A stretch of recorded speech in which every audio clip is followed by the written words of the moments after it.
Hello, my name's Elijah Wells, and today's review is Paul Thomas Anderson's new movie, One Battle After Another.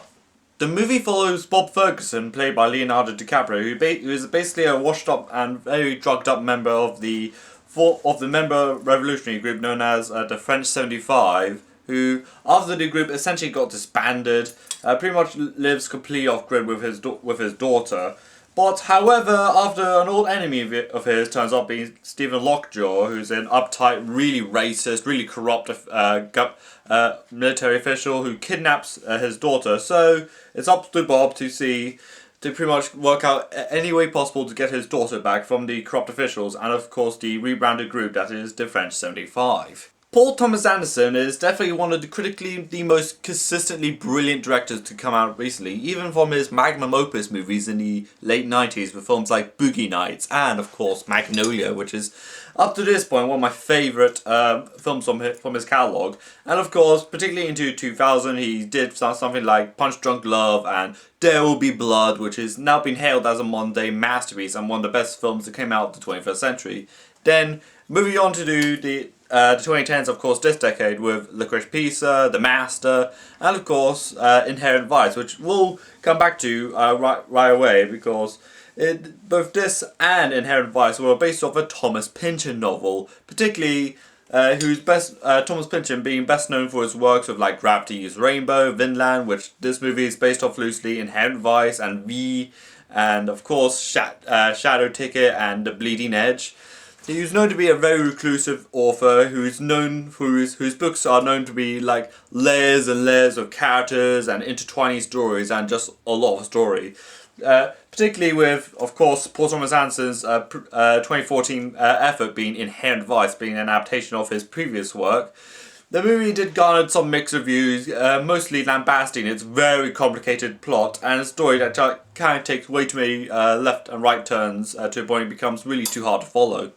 The film setting has been changed from the Vinland novel from Thomas Pynchon, which takes place in the 60s, 70s and 80s, to the modern day, which the film depicts, which does break it down to a point that this is the first film set in modern times since Punch Drunk Love, if you're talking about PTA's filmography. And keeping in mind with the film's contemporary setting, the movie does touch on a lot of things that are politically very loaded, like ICE raids and the effects it has on Latino people in America and the mistreatment they're facing at the moment, and of course America's increasingly horrifying, egregious human rights abuses. And of course the reactionary groups, both left-wing, this movie predominantly in the left-wing, and of course, this movie does follow a little subplot line about a secret society of white nationalists that Jorlock, or Sean Penn's character, does frequently meet up with throughout the bits of the film. As we break down the performances in this movie, pretty much everyone in this movie is absolutely brilliant, performance-wise. Everyone is just incredible in this movie. Leonardo DiCaprio, where the movie mostly focuses on, who plays Bob Ferguson, is basically as this burnt-out former member of a revolutionary group, the French 75. He's basically, in the beginning of the film, you do see him as the person who's really courageous about his cause and really wanting to completely change the face of America with his cause, being the French 75, which is a really far-left terrorist group that pretty much raids ICE holding centers with migrants in them. Again, some really thought-provoking stuff, and Leonardo DiCaprio really sells it with his incredible performance in this movie. And we have Sean Penn, who is a colonel who later becomes a really high-end military official throughout the movie, and of course essentially is a member of the Christmas Adventurer, which is essentially a white supremacy secret society, again, filled with some really, really nasty people. Again, although politically at the complete opposite end of Leonardo DiCaprio's character, he is just oozes just how unthinkably evil he is, has a weirdly fetishistic view on women, and he pretty much has a really downright guttural, horrifying view on race relationships and how he wants to perceive peace in America, and how he thinks he has a higher calling due to the fact he has that membership and he's in the army, which is again pretty grotesque stuff, and how how Sean Penn really navigates him that stuff. Even though he's now more known to Sean Penn's now more known for like activism, particularly with the Ukraine war that's going on at the moment, and how he pretty much flips that on the upside and portrays such a grotesque and really repugnant character. There's Benicio del Toro as Sergio, who's a karate sensei or a teacher of martial arts that Leonardo DiCaprio's daughter plays, or Willa goes under with. Again, he's only in it for a very brief time, about 20 minutes-ish or around that point, but again, even though he was in that film for not the longest amount of time compared to the others, but he definitely leaves a great big mark about it. And of course, we have Beverly Hills, who's played by Tanya Taylor, who's again, even though she again has a very brief performance in this movie, she is incredible in this movie despite how really brief she is. And of course, we all have to talk about Chase Infinity, who plays Willa Ferguson, or who plays Bob's daughter in this movie, who the movie essentially follows her up pretty much with the regrouped French 75 movement, and pretty much being chased after throughout the most of the film by Colonel Lockjaw, who pretty much has a lot of theories suggesting what happened to her, and of course mom, and of course trying to look out for Bob Ferguson, just pretty much trying to exterminate the French 75 movement after they've essentially regrouped again. Apparently this is like her debut performance, and she is absolutely brilliant in that movie. Like, she completely knocks it out the park in that movie. Like, she is incredible. Heck, so much so I think she's probably the best performance in this movie, and probably has the best performance in that movie. Just trying to say out loud again. Again, with a lot of Paul Thomas Anderson's movies, this film is pretty long, as in 2 hours 40 minutes, and this one, it doesn't feel like it went that long either. Again, a lot of his biggest critics of Paul Thomas Anderson do claim that his runtimes are a bit overkill, or they get a little bit too indulgent with the runtime. Again, I completely don't like that criticism, but something like, I don't know, Magnolia, which went on for like 3 hours 10 minutes, again, it didn't feel like it went on for 3 hours and 10 minutes. Or something like, I don't know, Boogie Nights from one of his earlier stuff, which goes on for like 2.5 hours. Again, it did feel like it went on for like 2.5 hours from far as I can remember. Or something, even though it does go back in that criticism, particularly with Inherent Vice, which did feel like it went on for that long, given how much story threads were going on and how the narrative is just constantly changing to a point it kind of just bogged down the pacing a lot more. Knowing this was a Thomas Pynchon adaptation, again, I feel like we could be in for another bogged down pacing issues, but thankfully he didn't. As in, the narrative wise was very easy to follow. It doesn't take one too many turns to a point. It gives you like a weird sense of whiplash in a sense, but however, what made Inherent Vice not too big is just it pretty much bogged down with like so much storylines and so much characters and so much like loose ends and pretty much it became so hard to follow that it kind of just made the pacing look more jarring. I feel like again, this is a loose adaptation, and he wanted to do Paul Thomas Anderson wanted to do like something else as well, so he could combine that and Thomas Pynchon's Vinland as well. So I feel like he pretty much erased some of the storylines off of Vinland and just made it a bit more cohesive, a bit more easily digestible, more easily accessible for people like me who pretty much like to keep things simple but not too sprawling at the same sense. Even though I did talk about the film, thankfully not dragging as much as Inherent Vice, but also to quote Whiplash, the movie didn't rush and didn't drag. But I want to get into another thing which I found to be incredible as well. The movie is shot in 35mm, again, pretty good idea, but what's also different, it's the type of 35 film it was shot in, VistaVision, or VistaVision as it's called, as it's a film format that has never been used at all since the early 1960s. To give you a clue how way back it was last like majorly used, it was through the Marlon Brando movie called One-Eyed Jack, which was released in 1961. Then was recently, before One Battle Another, was used again with the movie The Brutalist, which starred Adrian Brody and Felicity Jones and Guy Pearce. Again, pretty much, it's a more. I think the reason it was laid dormant for like 60 or so years, I think there was that featurette that came out on YouTube. It was just not a super cool, super practical way to shoot film, even back in the day. So it was pretty much laid dormant through that time, or people found a more easier, more practical way to shoot films.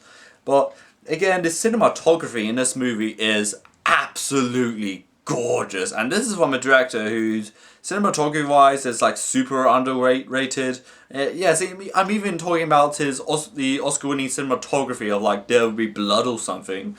Again, the film cinematography is gorgeous, best particularly in scenes where it depicts the riots that takes place in a city, of course, and of course the apartment complex where Sergio hides illegal migrants, and of course the setting of Leo's home, of Bob Fox's home, which is again incredibly gorgeous to look at.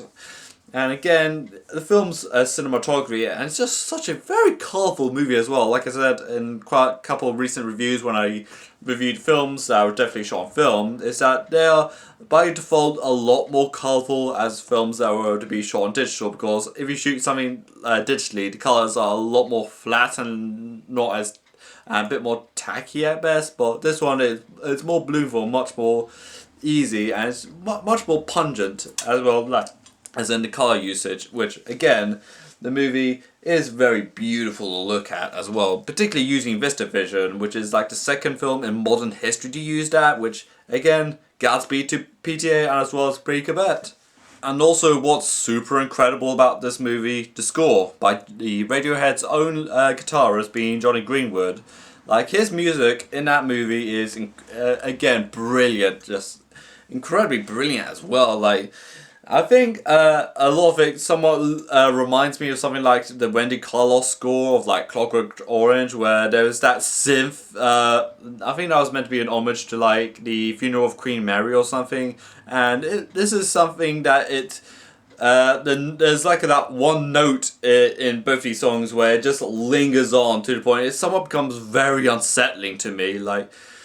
I think for Johnny Greenwood's score, it's definitely done on a string like a cello or a violin or something, and I think the orchestration in that movie is incredible, particularly with his stuff which he did from Radiohead. The score in this film is so good. It definitely made up for the fact that I didn't get Radiohead tickets for their reunion show in November. Well, that made up for it. So. Again, the score of Johnny Greenwood, again encapsulates that he is definitely has definitely a keen ear for orchestra despite being an alt rock legend. And the movie, like I touched on earlier, does touch on a lot of things that are deeply affecting modern day America, particularly under a second Trump presidency, particularly with ICE raids that are deeply affecting the Latino population and the mistreatment they're facing under this currently really oppressive regime. And of course there's the police surveillance and government surveillance, particularly there's this massive plot line that Bob Folkeson's refusing to have a mobile phone and won't let his daughter have one just because they're very easy to track. So again, pretty much very understandable, and of course, but also plays to the fact that he's pretty much a paranoid person who smokes a lot of weed, so it kind of makes sense. At the same time, you're pretty much baked your brains on marijuana at the same time, so I think you may have to chill out, but you're also a bit paranoid that the enemy could resurface again, like what just happened in that movie. And of course, there's the Joel or Sean Penn's character Colonel Lockjaw, who does participate in a secret society, which they do say a lot of like white nationalist and white supremacist stuff, which is again really nasty and really repugnant stuff. Like I watched it with my parents actually, and they found his character to be like really grotesque at best, like really weird, really grotesque, and almost has a bizarrely fetishistic look on America, which again really just pretty repugnant at best, which I don't want to get into in great amount of detail, but again, his performance, Sean Penn's performance in that movie is incredible in that movie. particularly how tense this movie is. How the movie sells its tension is, again, really great as well. Particularly, there are two sequences that definitely do pop out in mind, where Bob is hiding out in Sergio's apartment, and of course there's police raids and riots going on pretty much just outside of the building. So he's trying to charge up his phone and try to call up the French 75 and tries to remember the password and all that. And yeah, and particularly as we look over as migrants are getting loaded into a truck so they could easily evade like the ICE raids, and also has again with Bob just panicking on the phone while later receiving the gun from Sergio and saying "Viva la Revolution" and just escapes, just barely escaping the complex, which again really great and pretty darn intense scene. And also the other scene I was mentioning, where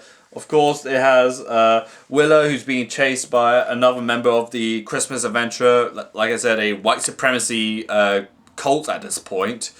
Pretty much driving across the desert, and the hills keep going up and down, as in driving through it like a really hilly area, or probably a valley at best, or something like that.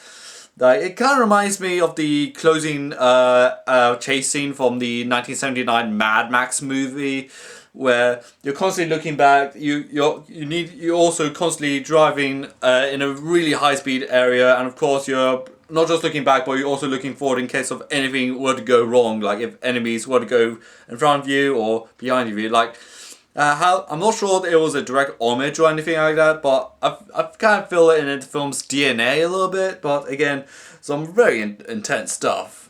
One Battle After Another is Paul Thomas Anderson's masterpiece at that point. Like, he had his magnum opus with like Magnolia and Boogie Nights and There Will Be Blood, and this is undoubtedly his masterpiece, and definitely the second time round doing a Thomas Pynchon adaptation that doesn't feel too overly convoluted or bogs down on its pacing issues, and the movie does not rush or drag with its pacing to the point it doesn't feel its 2 hour and 40 minute long length. And the ensemble cast of Sean Penn, Leonardo DiCaprio, and Benicio del Toro are pretty much brilliant in this movie. They're all giving it their A game in this point in their performances. The writing, of course, is incredible in this movie. The cinematography being shot on 35mm and done also on VistaVision, which is a format pretty much never used until The Brutalist, and how it utilizes that incredibly gorgeous cinematography to its greatest advantage. And of course we have John Greenwood's amazing score in this movie, pretty much having his keen ear in orchestra, and how he pretty much how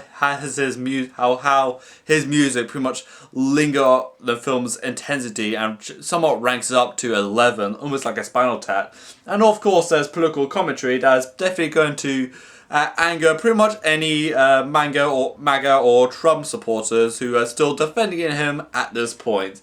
So this movie is undoubtedly a modern day masterpiece, as in everything pretty much hits the right notes from both the level you can see on screen and level you can see behind the screens, and of course everything in a practical level, everything you see on a technical level as well. So for One Battle or Another, I'm feeling a 10 out of 10 on this one.